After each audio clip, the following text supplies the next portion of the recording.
किरण।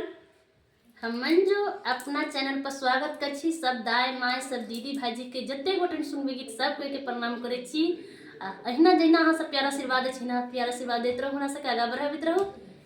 हम दोनों देवरानी जेठानी बहुत प्यारा बहुत दर्दनाक बेटी विवाह गीत बनावे जा रहा है। सब जरूर सुनब और कमेंट करके जरूर बताओ गीत के अहाँ सब लास्ट तक सुनबे।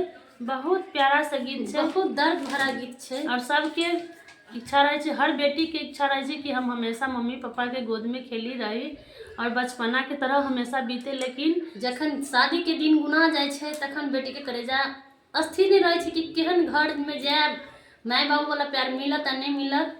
लेकिन कतबो करबे तो सासुर में माय सन प्यार कतौ नहीं मिले। जतऽ कतबो प्यार करे माय माये होय छे, लेकिन सासू सासू होय छे। एक लक बहुत सास सासे कहे छे, मैं माये कहे छे। एक लक बहुत प्यारा सा गीत है, अहाँ सब जरूर सुनबे, जरूर कमेंट करबे। सब भाई दीदी सबके कहे छी हाथ जोड़ के प्रणाम करे छी, आशीर्वाद देते रहो ना तो प्यारा से बात रहो। सजा दे